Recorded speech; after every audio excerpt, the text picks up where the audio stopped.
Hello everybody, James here, and it is Ask Dutch Anything, the Tuesday special where we pose your questions to the man from Old Trough, Texas, the crafty veteran himself, Dirty Dutch Mantell. Do the quick version of the plugs. We've got t-shirts on PWTs, including this one, Respect the Stash. We're on Facebook as well, Storytime with Dutch Mantell, but it may well be going to WSI Network Facebook at some point, but just look out for that. Please follow us. Links in the description.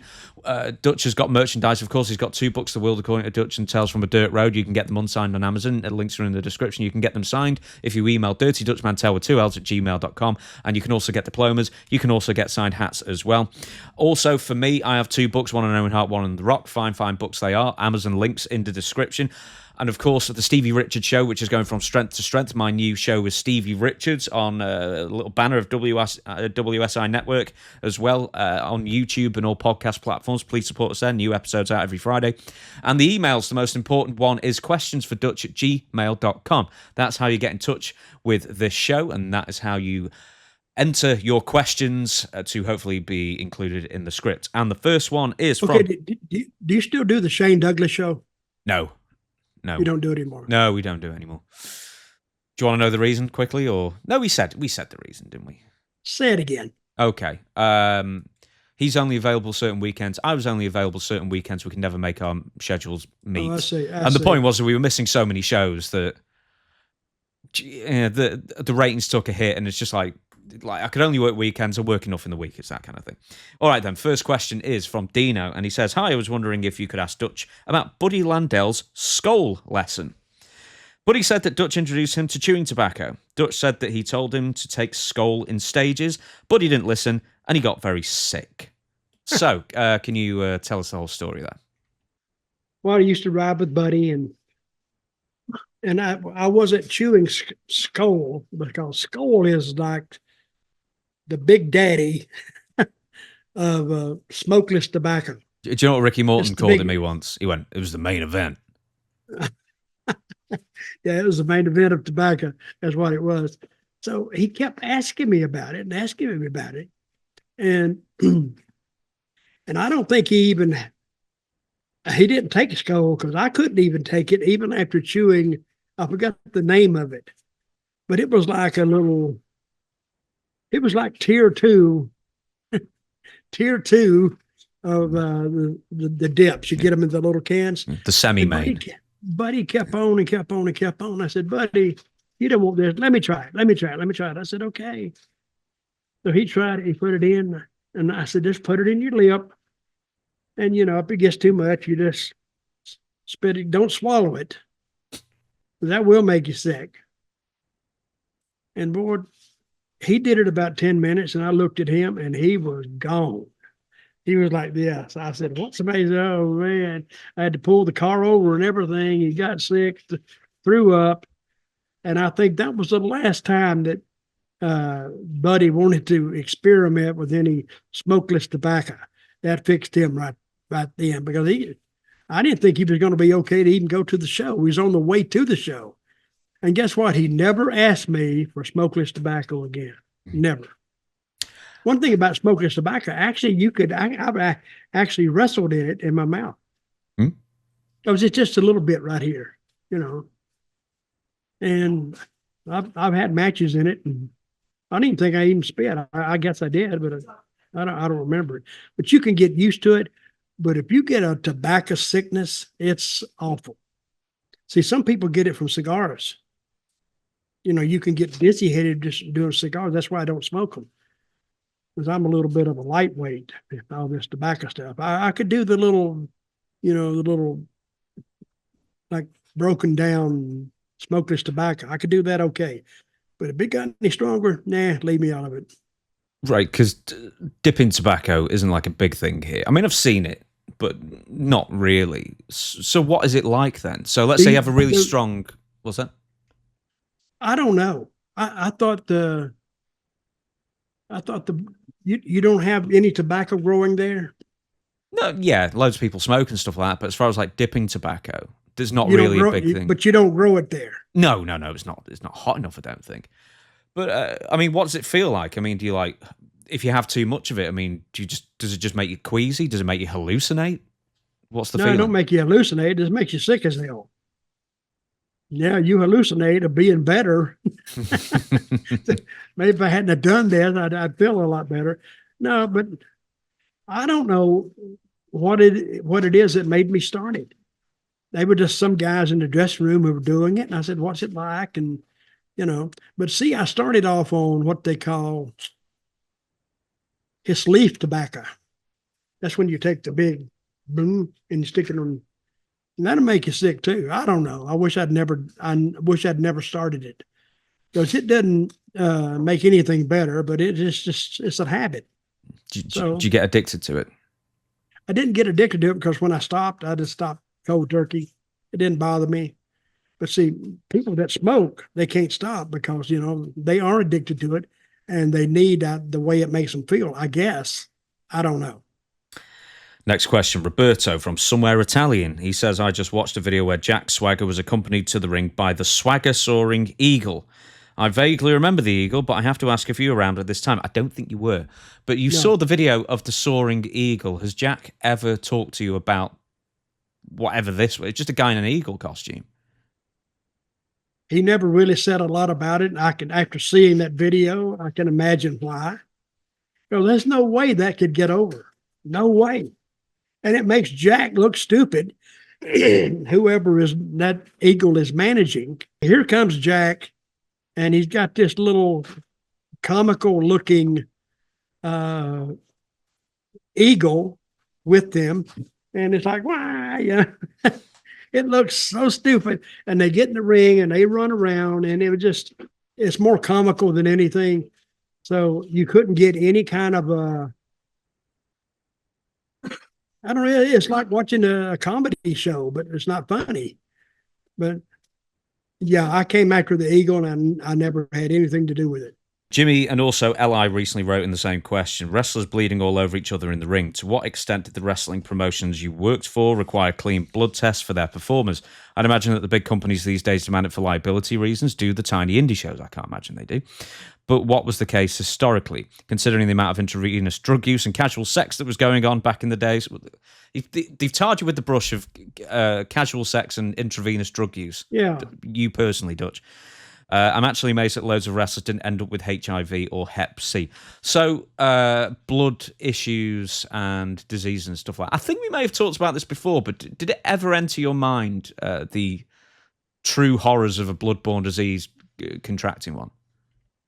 Oh, yeah, a lot. Imagine going in the ring with a notorious bleeder, say like Abdullah. Because sometimes he just bleed for the hell of it. And Carlos Colon. And yeah, I thought about that. I showed my head. Remember I showed my head? Mm-hmm. Look, not too bad, huh?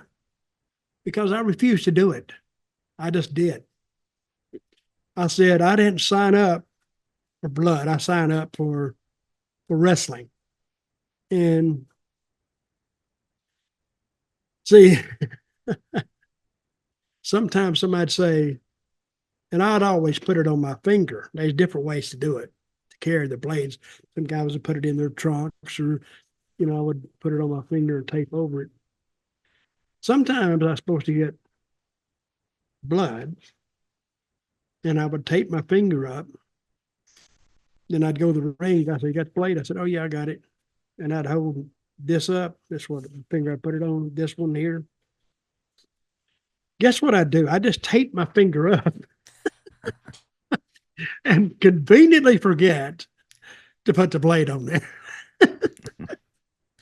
And then he said, why didn't you get any color? I said, oh, I broke my blade. I broke it, trying to get the tape off of it. And, he said, oh, well, but nobody's going to check it anyway.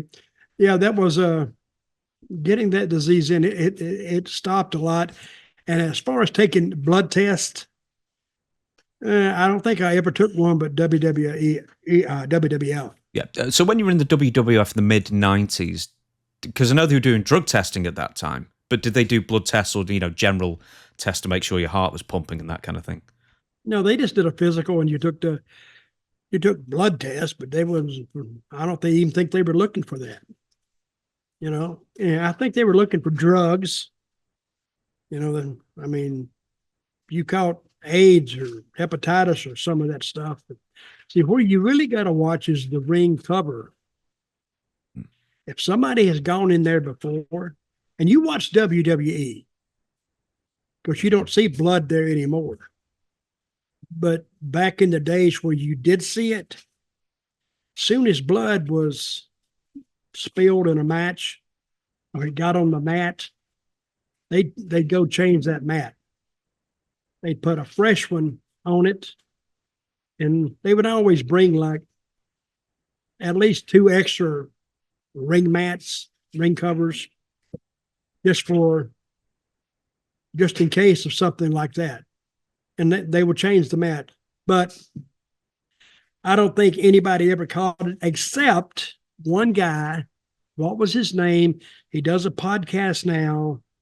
Oh, well, there's a few. So there's Hannibal, but as far as like people who actually made it in the business, Abdullah the Butcher has Hep C. Bob Orton Jr. was fired from WWE in the mid-2000s or something like that because he had hepatitis and he bladed and he never told them, WWE, that he had Hep C. But I'm surprised. I mean, there must be more. But of all the people out there, all the wrestlers that have bladed all over the years, it's surprising that there hasn't even been an AIDS epidemic, let alone a hepatitis epidemic in wrestling. I wonder why that is. Well, I don't know. I have no idea. But Abdullah got sued by Hannibal. Mm-hmm. He got sued, and I don't really understand it. And he won his suit, but he didn't get any money because I think Abdullah filed bankruptcy, so he'd take everything. So he'd end up showing nothing. He'd be worth nothing. But he won a sizable amount. Oh, yeah. Like millions, like 2 million or something? Something like that. But he didn't get anything, I don't think. No, he didn't get a thing. So, and I asked him, I said, why would you even do that? And he says, well, he was just stupid. I said, that stuff can kill you. But I have a fear of blood anyway, because I got cut when I was I was about 6. I cut my foot on a broken beer bottle. It went up like this, and my foot went right down on it. Oh my God. It took like 90 stitches. And I was 6 years old. Maybe not 90, 70. It was a lot of stitches. It was double stitches too. They had to go. It was so deep. But I've been afraid of blood since then. So even going to stick a needle in my arm just to test my blood, I'm passing out. That's the last thing I remember is blood. It was hot. I was sweating and smelling alcohol. And you put any of those together, and I'm gone. Well, I don't really go out. I just get faint a little bit. Did you, for safety reasons, did you ever ask somebody to not bleed in a match with you? No, not really. No. It was just sort of like, well, it's your business. You do it. Well, nobody would bleed unless it was called for. You would know about it. I mean, somebody going in the ring and just cutting themselves, I would come out of the ring and say, what the fuck are you doing? I mean, shit, if you're going to do that, you need to tell me so I can leave. But all of a sudden the guys, but it never happened to me. And I don't know anybody who would do that. Now, some guys I know would like to get a hard way. You know what a hard way is, right? Mm-hmm. I mean, that's where you bust them across the eye, and that thing would open up. A guy taught me one time, Don Fargo. You remember the name? I remember the name. Don Fargo was an old time. He was bodybuilder, but he was like I learned how to do a hard way without doing the hard way. You do a pre-blade, you do a pre-cut in the dressing room, right there, right on that bone right there. You cut across that, and then you new skin it together to where it starts bleeding. Then you got to hold your hand there till it coagulates and stops bleeding. Then you new skin it just a little bit, and go in the ring. So then the first pop you get there, it looks like the guy really opens you up. And so nobody's looking for a blade. Nobody's looking for this or that, the other. So what video did I see? Oh, CM Punk.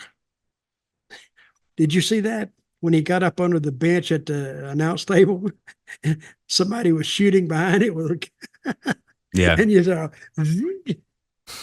so, but Matthew says, when you were in the WWF during the New Generation era as JBL's manager, there were a few agile big guys in the roster, such as Bam Bam, Bigelow, Vader, Yokozuna, Rikishi. But one guy doesn't get brought up that much, that often.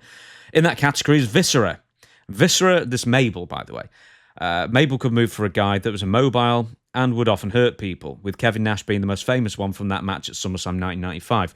What do you think of Viscera as a wrestler/talent, and how was he like to deal with backstage? And also, do you have any stories on him? So, Mabel and his ability to hurt anybody. I think Viscera was from Memphis, I think. I'm not sure. He was there for a while. He was like the Harlem Knights at one point with Mo. Yeah. And he was a good guy. He was kind of quiet, huge guy. But I don't know how athletic he was.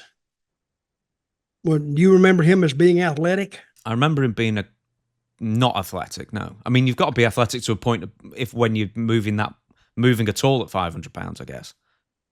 Well, good guy, but I don't remember him ever doing anything athletic. He just put on his loose outfit, which made him look even bigger. And they went to the ring, and he would go to the ring. But I don't remember he did anything outstanding. I don't remember any. And he didn't stay in the business long after WWF, did he? He was in WWF for quite a while, on and off. So he was in, like, as you say, Memphis and USWA for a while in the early 90s. He was with the WWF until like 2008 or something like that, or 2009. And then he died shortly afterwards. So he was in that company for over a dozen years, pretty much. Way over. Well, I'm glad Vince gave him a job, because I don't think he could, in my opinion, I think he was very, very hard to book.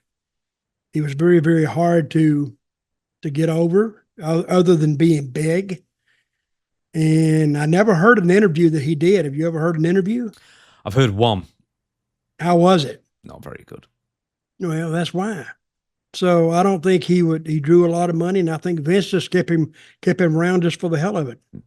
Have you ever heard of his ability to hurt almost anyone? So Matthew is Kevin Nash. Yes, anymore. He's 500 pounds. You're going to get hurt just by being around him.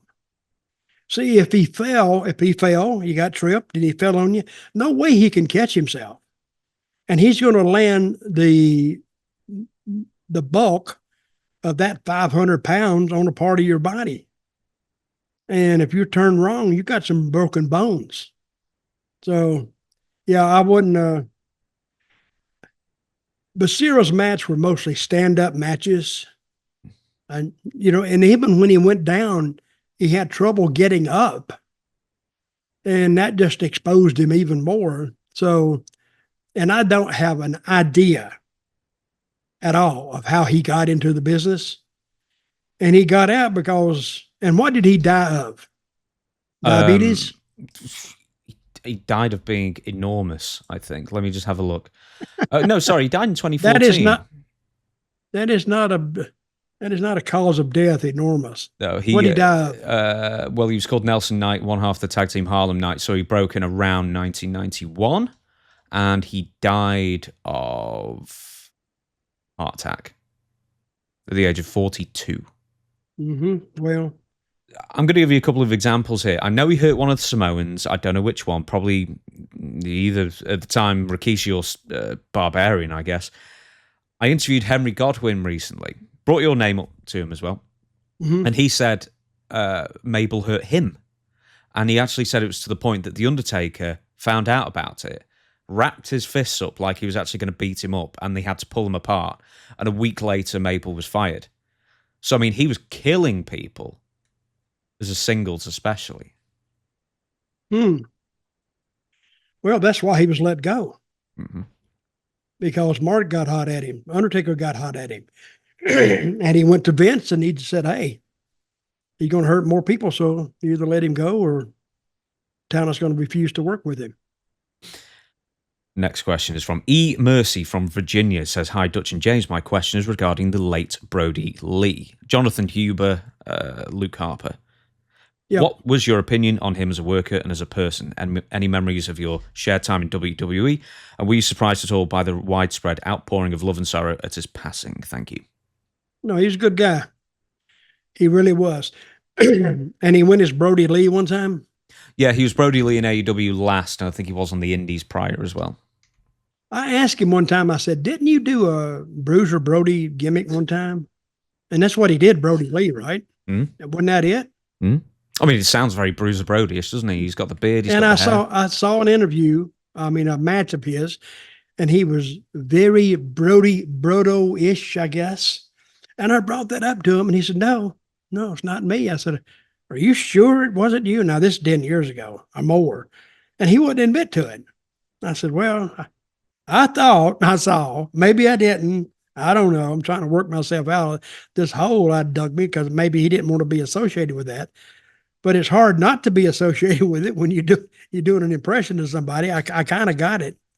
But he was good in the ring, good guy. He never, ran his mouth or he didn't get in trouble, and he just wanted to come and work. And from what I gathered, everybody respected him. Everybody liked him. And what did he die of? His death, he died at the Mayo Clinic, Jacksonville, Florida, 10 days after his 41st birthday. His widow, Amanda, said he'd been receiving treatment for a lung issue at the clinic since late October.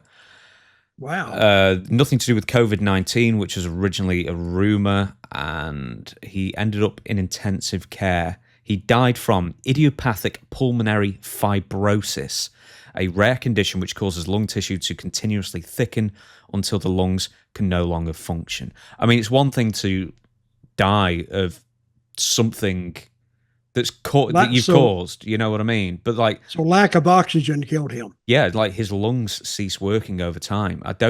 This might be something that there's no cure for. I don't know, but it's a rare condition, and it's just really rare condition. Scary. I've never heard of that before. Yeah. What was the name of that again, in case I run across it again? Idiopathic pulmonary fibrosis. Oh, I got it now. Well, anyway, my condolences to the family, to the wife, but he was a good guy. Really good. Okay. Except that time he stole $30 off of me. No, of course, yeah. We'll overlook that under the circumstances. Okay. Right, next question. Stephen says, I would like to take umbrage. Brackets, you like that word? Umbrage. Do you like that word? I do like it. That's good. With a statement Dutch made in episode 107, 59 minutes in, we've even got the timestamp for this, about WWE being the hottest they have ever been. How can Dutch say that? What metric or criteria is he defining hot? I lived through Hulkamania and the Attitude Era, where you could see people wearing WWF t-shirts literally everywhere. You could not leave the house without seeing pro wrestling merch being worn by everyday folks. Now it seems very niche to me. What is the amazing Dutchman seeing that I am not? So, what's this guy's name? Stephen. Well, tell him I'm going by, maybe people have gotten out of wearing WWE. Maybe they've gotten out of fashion, but they're still buying it, and they're setting records. They're going to stadiums now where they didn't go to stadiums before. And, of course, it's for pay-per-view, but they're selling out the stadiums. They're selling out all their merchandise. Their ratings are not as number-wise, not as strong as they were, but they still got over 2 million people watching them every week. And they're worldwide, and they're in much better shape. And I think they are the hottest they've ever been. And how can I say that? Well, I sit here and I close my mouth, and then all of a sudden my lips start moving, and I'll say, they're the hottest they've ever been. That's how I can say it. And I say that in good conscience. And whether he agrees with me or not, well, so be it. And what's his name again? Stephen. Don't you ever write me another stupid question like that again. No, but this is the hottest they've ever been, really. Okay, let's break it down a tiny bit. In ratings, of course, they're not. because aside from the NFL, But different is different. It's a different era. You cannot compare. Because of streaming and everything else. Exactly. You cannot compare. People are cutting the cord on the cable. I don't think AEW gets enough slack as far as, ratings dropping since 2019. Tens of millions of households have cut the cord since in the last 5 years as well. So, I mean, they need some slack as far as ratings going down. But you can still stream it. I can't. Can't you? I can't stream AEW. No, you can't stream AEW. I don't You think can stream WWE, though. No. Not live unless it's a pay-per-view. You calling me a liar? I'm trying not to burp into the microphone. That's what I'm doing. One thing that I'll agree with Stephen here is, I mean, money generated, WWE is by far the hottest they've ever been. That's unequivocal. See, Stephen, listen. Thank you. But go ahead, James. Agree with me more. Mainstream recognition. Yeah, it's more. I disagree. I think WWE has nowhere near the mainstream recognition as it did in the Attitude Era, because not all every single kid in every single school was watching wrestling when I was 12, 13. Every single one. We were an Austin fan or a Rock fan. These days, I don't think anywhere near as many kids or young people would know who a Roman Reigns is, or Cody Rhodes is. I still think that they're far hotter than they've been since the Attitude Era, pretty much. But mainstream recognition, the man on the street, I don't think so. You have forced me to come up with a survey. I'm going to actually go out on the street and stop people I know nothing about and ask them, I'm doing a survey. Do you know who Roman Reigns, who he is? Why don't you do it on Twitter and say, is WWE in 2024 the hottest they've ever been, yes or no? I will. I think you should. Okay, next question. Shield. But they got a lot of, they have a lot of... I think you're going to get skewed votes there, really, aren't you? Because, they're all going to be wrestling fans, and they're all going to say, well, yes, back in my day. But the fact is that I think the man on the street is not going to know who, or woman on the street, or kid on the street is not going to know who Roman Reigns is for the most part, where they probably will have heard of The Rock. I mean, everyone's heard of The Rock. Most people still don't know who Ric Flair is. People like to think, oh, well, Ric Flair's mega famous, but he isn't. Most people have never heard of Ric Flair or Stone Cold Steve Austin. I think wrestler-wise, maybe John Cena more because he was in the films. The Rock, definitely. The Undertaker is very famous. And weirdly, of all my friends, like if you ask them to name a wrestler, they'd all for some reason say the Bushwhackers. Well, why would they say that? Because WWF was massive here in the late 80s, early 90s, and like the most famous wrestlers for whatever reason, the Bushwhackers. If you would live in a place that, kind of gets current affairs, where do you live? Manchester, England? Somewhere like that. Okay. Yeah. They would know who The Rock is. Well, they know Hulk Hogan, of course. They would be probably more likely to know who Bret Hart was than Shawn Michaels, I'd suggest. That's my feeling of it. But you think they would know more about Bret Hart than they would, say, who would we name here? Cody Rhodes. Cody Rhodes. Yeah. Really? Yeah. If you sampled 100 people and showed them a photo of each one, more people would know across a breadth of ages. I think more people know Bret. That's my belief. But that's like an intermittent, that's like middle of the survey. We need to show them somebody really, really big in wrestling. And Bret Hart was big, but only for really a short period, right? About 8 years? Maybe. Something like that. I think a lot of people would also know who Andre the Giant is, but I think more from The Princess Bride. I'm talking mainstream non-wrestling fan bubble. From The Princess Bride, or just tales of him drinking, as much as him being a wrestler. Well, Stephen, your question has been noted. And James, I want you to know that I have taken note that you've actually you've sided with a listener against me. That's hurt my feelings. Now, it may last for 5 minutes. It may last for the rest of the year. So, well, if it can last like 6 days, and then we'll record again next Friday, and then it'll be fine. That's good. That'll be. So, Stephen, we kind of disagree, but James kind of agrees with you. So You actually hit a 50-50 there. Okay. I'm a mediator at heart. All right, next question. Human Shield says, hey, folks, I wanted to write in and ask about Dave Meltzer's unbelievable hypocrisy.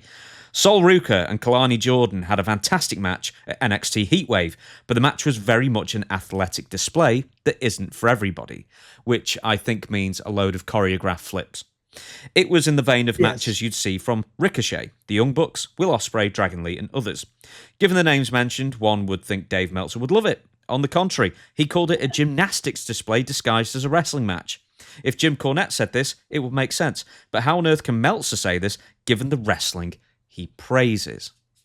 Now, who sent this in? Human Shield. They've hey, Human Shield. Dave Meltzer called it that because that's exactly what it is. If you're going to watch gymnastics, listen, watch gymnastics. Watch that. What synchronized gymnastics, really, that's what you're going to watch. It's not a wrestling match. It's a gymnastics match disguised and misnamed as a wrestling match. So wrestling's purpose, basically, is to do good shows, but you have to draw by keeping up the ratings and if you run live events, you got to have people to buy a ticket. People are not going to buy a ticket to see that, or not a vast majority of them will. I've never heard of a sellout to see a gymnastics competition. No, you never heard of PWG where they've got 400 people in the building. Sold out a big venue. Well, they don't go together. I mean, you can work it in, but if you had something that resembled pro wrestling in it, yeah, you could kind of do your Ricochet stuff. No, I'm not saying the moves are fabulous, but I'm just not a fan of it. And I wouldn't buy a ticket to see it. I might walk, if they had it going on in a gym right now, I would probably walk to the door and see what they're doing, maybe watch it for 5 minutes and say, well, done here. And I would leave. There's nothing to hold me to it. If you see a wrestling match like that, are you pulling for someone? And basically, who's the bad guy? Who's the heel?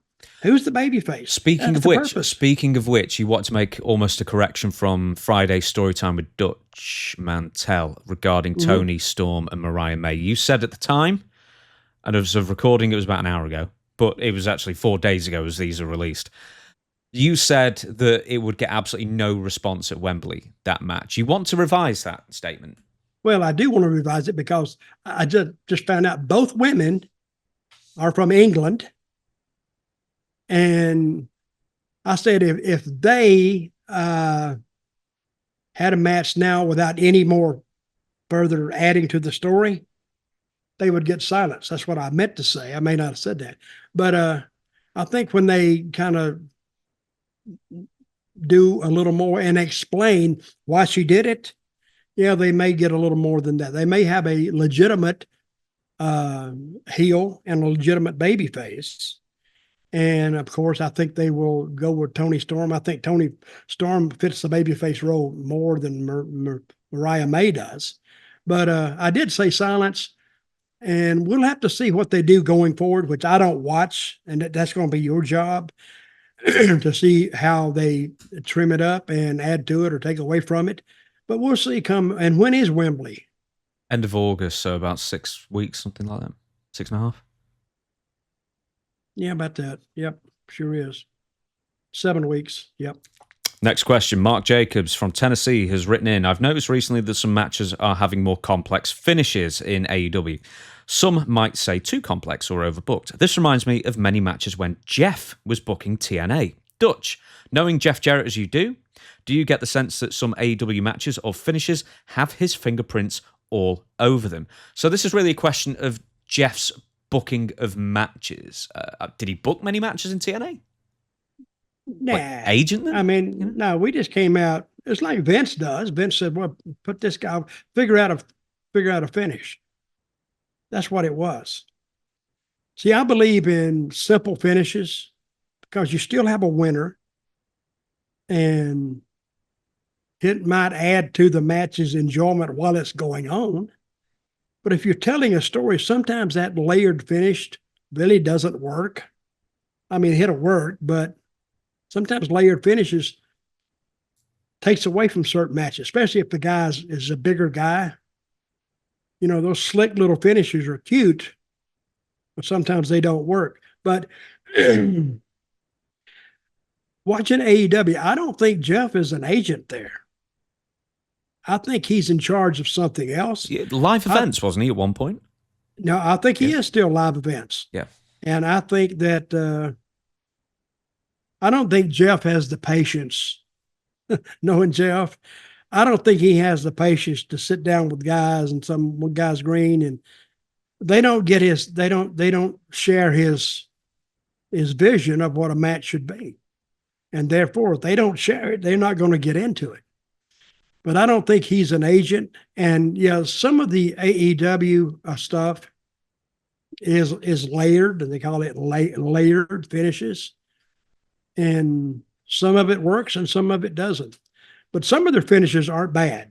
I'll say that because but see, laying out a match sometimes it takes longer, a lot longer.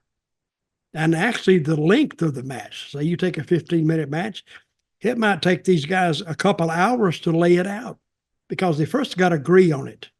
Mm-hmm. Especially like pay-per-view matches, you know, and I can only speak for from the Vince days when I was there, which is different now.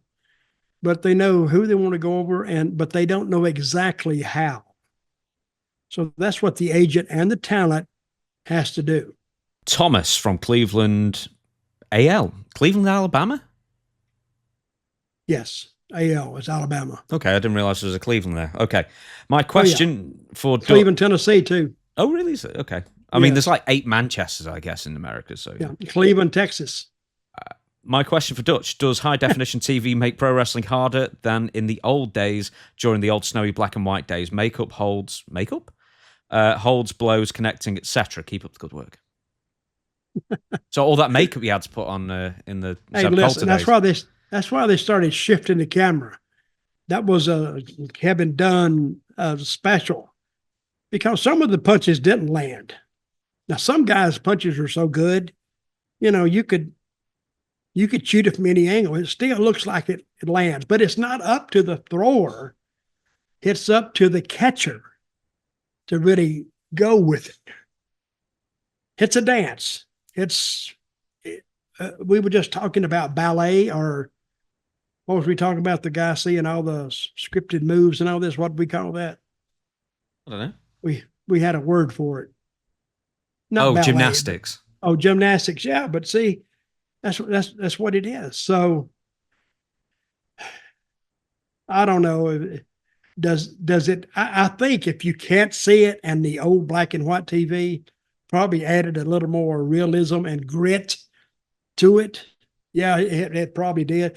But now they have these high def TVs. You can't do that. So, but if you take a guy, he throws the punch like Lawler. I throw a good punch. Some of these punches are good, so you can't tell. And some of the punches land. You know, Brock Lesnar can throw a few that land too. But if you get hit too hard, guess what? You can't sell it. You get hit, you're going to do like, God dang, what the hell, owe him money or something? Then the next one, you cover it up. So, yeah, it takes good. With 2 guys are working together, I think if they know what they're doing, the high-def TV works. When HD came in, did you look at it and go, man, that looks so glossy? I mean, does it sort of like take a bit of the grit out of it? You know what I mean? So I really loved it in the Attitude Era when obviously it wasn't HD, but it was it looked a bit more maybe it's just the sets as well, but it looked a bit more industrial and organic and stuff. Okay, I want to know, am I the only one that feels, now this is not about camera shots, it's about commentary. I think the commentary is too much. Now they've added a third man back to the booth on SmackDown. Yes, some ESPN guy. I don't know his name, but he has no wrestling experience. They're bringing him in. Yeah, but he's been around it, and he knows what's going on. I remember his name, but I can't remember it right now. I remember his name, but I can't remember it right now. I know the name, but I think they have way too much talking into it. And the color man still, who's supposed to be the color man on SmackDown? I don't know.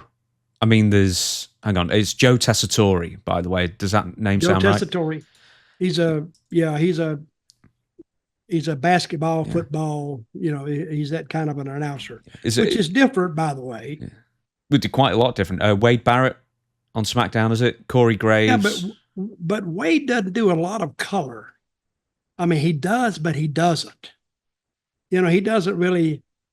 Now, Lawler would do color because he'd keep you interested and entertained while Michael Cole was telling you what was going on in the ring. Well, he doesn't need to tell you what's going on. Hell, it's on TV. Can't you see it yourself? With Wade Barrett, do you just whenever he talks, you think, man, that must really hurt his voice? Because it seems like he's putting on a voice the entire time when he's doing the commentary. Think so? Yeah, no, that's Wade his Barrett. Voice. That's his voice. Yeah, it is. I guess I don't know, but I hadn't. It just feels like he's always straining. No, well, he may be, but he's always sounded the same in the dressing room or on commentary. He's always sounded the same to me. But I think a steady stream of, and I brought this up before to you, a steady stream of commentary actually takes away from the match. Tell me what this guy does when he goes out for a drink, or what's he like to drink or something. I mean, but you don't even hear that. Or what's his girlfriend like? Or what's he drive? Or is he an asshole? Or what? Just tell me something that adds to his character and that the people, that's entertaining to me. I'd rather get to know the person, the wrestler as a person sometimes. But they're talking about, he's doing, what'd you call the move that damn Damian Priest took? Oh, that Falcon Arrow thing. Oh, yeah. The Falcon Arrow. I don't know what a Falcon Arrow is from damn 2 arrows on the street. I don't know. Because they've given all these move names for some reason. I don't know. But I guess they just renamed everything. But I think they don't need a new, we got a new subject here, but they don't need a new announcer on SmackDown. They need to actually slow down a little bit. I want to ask you this as well. Are you happy that Kevin Dunn has left? Because you must have seen, I don't know if we talked about this before, I'm sure we've mentioned it idly, that the production has improved or at the very least changed with WWE. But what are the differences that you've noticed since the beginning of the year as far as, camera cuts and camera angles and everything else like that? Well, I don't get a headache after the show because he's got so many camera cuts. He might have 15 in 30 seconds. And he's swapping. And you said, damn, slow down. And I brought this up before. And the old British wrestling they would show, I thought it was great. They had one camera, right, or no? They probably had two. That was about cameras. But I mean, so rarely did it change. It was like one hard camera and then one camera that zoomed in a bit more. That was it. There were generally two camera setups. And they had one announcer. Kent Walton. So I could watch this match and listen to what he's saying. And he says, well, he just did a standing hip toss. Well, hey, I saw it the same time he did. So I know I know what happened. So, but I kind of like that style. I think less is more. And with Kevin Dunn, you just brought up way too much. And I think that was his way of saying, well, I'm going to do it the way I want to. I don't give a crap whether you like it or not. Trying to win an Emmy was what he was doing at one point. Did he ever win one? No, of course he didn't. Hell no. For most camera cuts. Hey, but you know one thing that I have, and this is not relating to anything else. One thing I've noted is that his name has not popped up in the current sexual, harassment lawsuits. Is it because no one would ever find him attractive? Well, Vince don't know that. Well, Kevin Dunn must know it. Hey, wait a minute. The sexual harassment it didn't matter whether the guy looks good or not. Well, I guess not. But I just imagine within 10 feet a woman would run away from him. So he wouldn't even get the chance to harass. I can't believe you said that about poor little Stephen. No. No, not Stephen. Kevin Dunn. Oh, Kevin. I'm sorry. You're talking about that guy who wrote in 20 minutes ago. Yeah. Well, and Kevin wasn't even backstage. He had a personality that would put the damn cokehead to sleep. Damn. He was just, in other words, I'm trying to say he just boring as hell. But anyway, yeah, I like it better with not all the cuts. Okay, I think we've got time for. Why? When they ask me a question and all of a sudden I'm going off and I'm going off on everything. It's story time with Dutch. Well, it's not. It's Ask Dutch Anything, but it's the same thing. It's a meandering gallop. Hey, did you see the latest Ric Flair interview? Oh, well, that's going to be our main event. Don't give it away just yet. We've got one more question, then we're going to be getting this. Ric Flair. Really? Oh, yes. Davy, or Davy, however you pronounce it. Hey, guys, he writes in. Dutch, if you started a wrestling company today and you could choose between Jim Cornette, Eric Bischoff, or Vince Russo as a creative partner, which one do you hire or fire or use as a one-off ratings grabber? Thank you. So, Jim Cornette, Eric Bischoff, or Vince Russo? Well, first of all, I don't think I could take Cornette because he's too hot-tempered and he's making too much money off his podcast now to even consider going back in wrestling. I think it gives him a headache. Oh, okay. Let's say they all need the money and they haven't got any other income. So let's keep them on an even keel there. Well, Cornette has a history of going off and just pitching a fit. Of course, never at me. He's never done it at me, but I've seen him go off and scream and holler, and he has high blood pressure anyway. And I've settled him down a few times in Smoky Mountain when he got mad at some guy about pulling the cord, and I brought that up here before. But he gets red and looks like he's going to explode. I said, Jimmy, calm down, relax. Okay, about Vince, you can only get called "Hey bro" so many times in a day. Now, hey bro. I don't think I could take Vince, and some of his ideas aren't bad, but hey bro. I couldn't take that. And Bischoff, I can't think of any negative things to say about him, but I think he's good at realizing, I think, angles are good instead of inventing them. So I would probably, but I got to pick one. Let's say, okay, then. So personality-wise, okay, let's have two on. Personality-wise, who could you get on with the best? And if you didn't have to deal with the personalities, who has the best ideas long-term? I don't think none of them, really. I mean, but see, they had to book under different rules. They didn't book long-term. They booked 4 weeks in advance is what they did. That's the way that's the system they grew up. Now they have a creative team in WWE that knows exactly where they're going to be for the next year. Let's say October the 12th, 2025. Where are we? They look it up. Oh, we're in Chicago. Okay. And they know exactly, and they don't know exactly the matches they're going to put in, but they got it blocked out quarterly. What's going to be the main event, and they're going to work around that. Unless somebody, and the only thing that throws a wrench in that is somebody gets hurt badly, where they got to miss a month, 2 months. That throws all your plans. But it's easily correctable. You just got to put somebody else in that spot. So I would take Cornette, I think, because he has more of a working knowledge of it. And I would probably take Bischoff next, because I could probably get along with him. And hey, bro, Vince, I'd have to see if I could work him in third somewhere. Right. Okay. Let me give you these things then. So you tell me if I'm way off base, but from what I gather, Jim Cornette's probably the best booker in the old school way. He's also behind the times and he's got his biases. Too many biases, most likely, for this day and age. Vince Russo has no long-term vision. So he'll just come up with an idea and then he'll come up with another idea And then another idea, and then it leads to a barbed wire Christmas tree and a coffin that raises to the fucking ceiling. Yeah. Eric Bischoff isn't a creative. He's never been a booker, really. So he's got absolutely no history of actually booking wrestling. So I don't even know why Eric Bischoff's sort of in this company, I guess, in this sense. So we agree.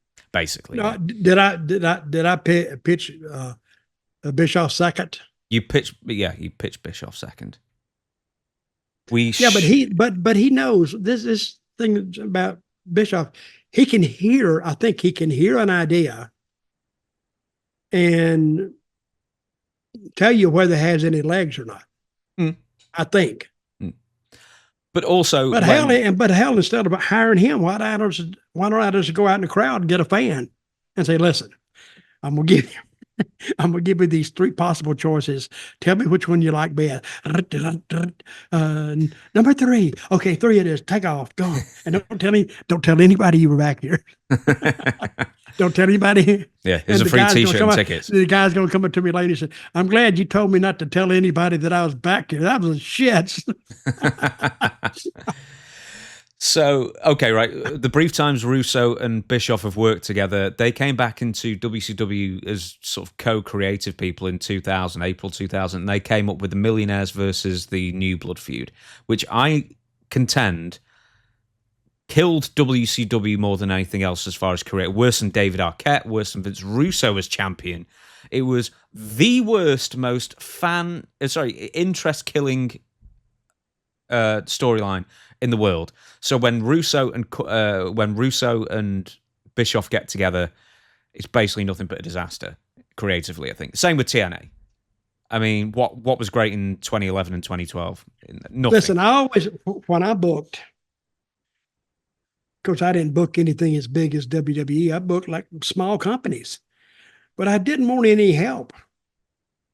I just needed a video guy. Just do that. And I had a great video guy in Puerto Rico because he'd put all these musical videos together. This is back when you could use current music. Oh, he did some great stuff. But I didn't want anybody to say, well, I don't think that'll work. I don't know why. I told people one time, I don't want to hear why it won't work. I want one reason why it will work. Tell me that. And let's be positive about that. But I don't want to go into a room. And I went in a room with TNA and they'd have like 8 people sitting around a table. None of them, most of them without any wrestling experience whatsoever. They weren't even writers. I don't even know what they were. One time they had me sitting around a table and she was like the front desk receptionist. And she was sitting there. Then another guy saying, well, I think, and I said, I don't give a goddamn what you think. I said, for the rest of this meeting, I want you to sit there and not say a word. I said, you're just sitting here because you work for the company, not because you have any wrestling experience. So don't waste my time. And after that was over, he went and stooged me off to Dixie. And Dixie said, Dutch, can I talk to you a moment? And I said, yes. She said, James came in and told me that you yelled at him in the meeting. I said, James, the front, whatever he did. She said, yeah. I said, yeah, I did yell at him. I said, because back in, I'm going to do more than yell at him. I'm going to throw him out of the meeting. So I don't know how he got down now, who assigned him to sit in on this meeting, but he is not welcome anymore. And that's one of the few times that I kind of got a little rough with Dixie. And she said, oh, okay, I'll tell him. So she went and told him, but hey, just because you work for a wrestling company, don't mean you know wrestling. Just because you work for a shipping company, don't mean to tell me you know how to drive a truck. So, but that was it, because there's a lot of things you got to think wrestling, just thinking about things like that. That's why I say keep it simple, because you can outthink yourself out of business, period. Trying to say, well, the fans are going to react this way. Well, you don't know how they're going to react. You hope they react that way. But if they don't, well, it could be just a time lost and money spent. Last question. We're going to give it to Brent, and it basically goes to our monthly burial of Ric Flair. I think it's about time for another one. James and Dutch, Ric Flair did it again. Tanked another comedy podcast. About the 40-minute mark, Rick takes another nosedive. This time he did not leave the set like he did on the Kill Tony podcast. Before, do you remember that from a couple of months ago? Yeah, I do remember that. Oh my God. Anyway, before Rick again decided discussing his son's death on a comedy podcast, he was on his cell phone while the host was speaking, seeming half interested, unless the conversation was about Rick. How much of this did you see? Well, you said the 40-minute mark. Mm-hmm. So I went ahead to the 40-minute mark. Is where I went. See, James, I follow directions. You say this thing breaks at the 40-minute mark. So I watched the 0-second mark, and he was steaming drunk, or he was like, and they opened with that. So it's like, well, okay, what is the name of this? So anybody that wants to see it can find it. Oh, he's given me a link, but to their benefit, Bert and Sam Morrill. So they're the hosts, but he's not actually given me the name of the podcast. I can find it out if you want. Yeah, find it out because we can talk about it. Let the people go look it up. Okay, one sec. Okay, back. So it's called Wrestle Dash Mania with Ric Flair and Sam Morrill. Something's Burning, Series 4, Episode 1. The YouTube channel's like Bert Kreischer or Kreischer. Can't pronounce it.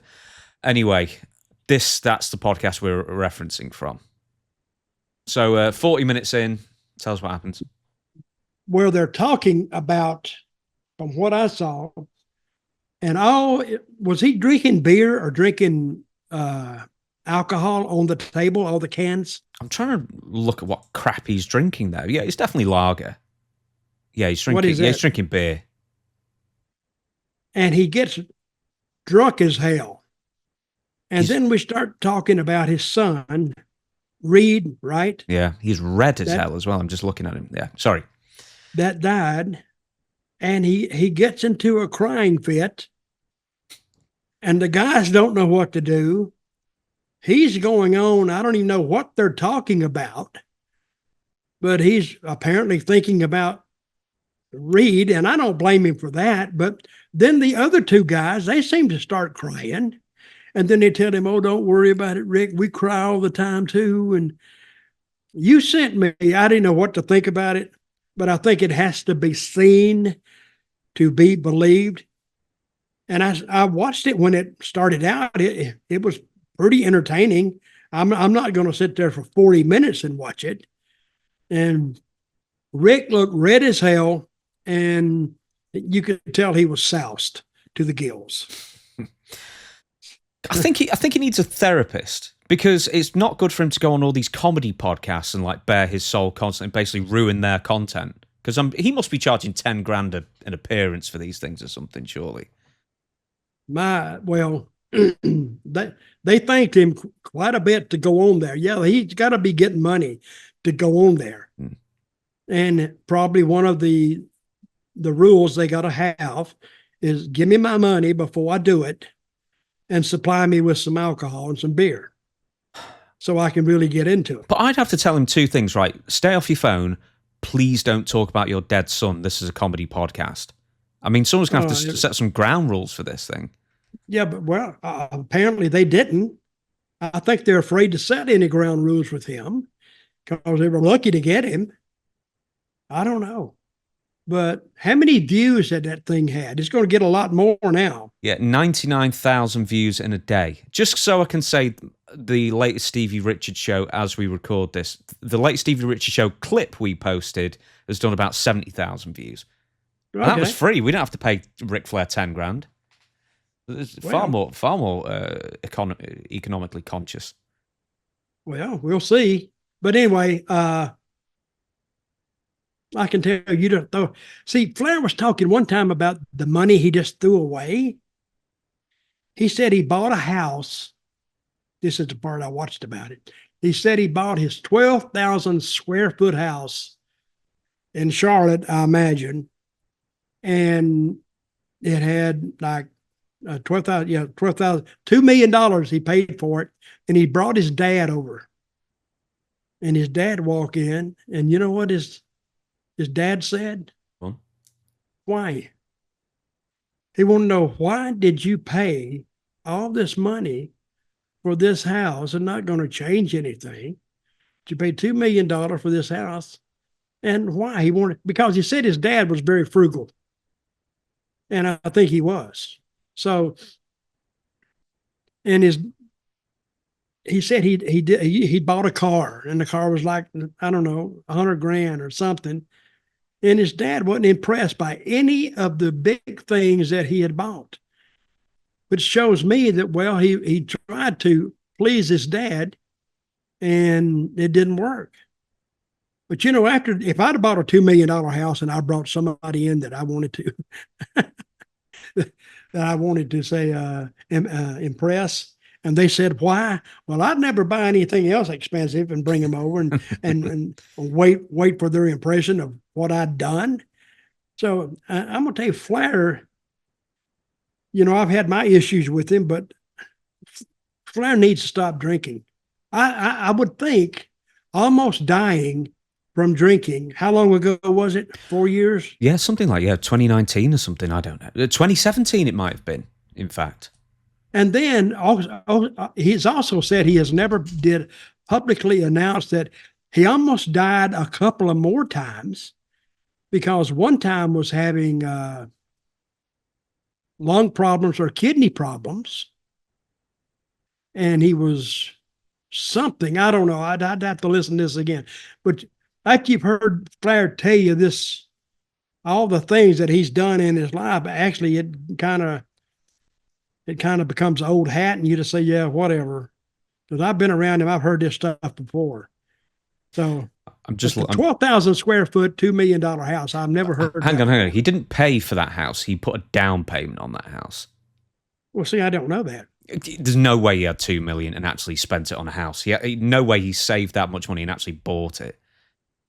Not a chance. I'm sure he's got a nice house and everything, but also let's just remember here as well that AEW, he's still on the AEW roster and they're not using him. So, hey, Ric Flair isn't the only person who's wasting money here. Yeah, but they're not paying him.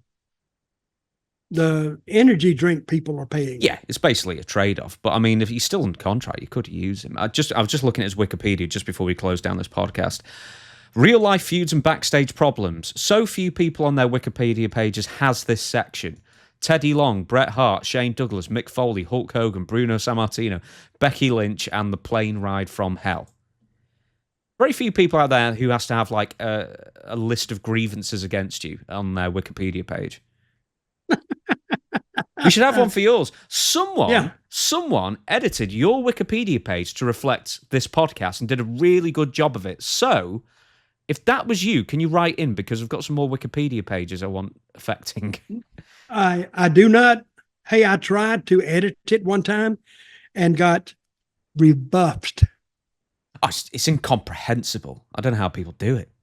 Yeah, they did talk about this podcast, and they did do a good job. Yeah, I thought you were going to say, somebody said you were just an out and out asshole, but nobody said that. But what would you put on it? Oh, I've got other ideas for Wikipedia things I want to deal with, but for now, we're going to leave it there. So, thank you everybody for watching. That was Ask Dutch Anything. If you want to ask Dutch anything for a future episode, write in to questionsfordutch@gmail.com. We will see you again for Storytime with Dutch Mantell on Friday. But for now, Dutch, we the people. We the people.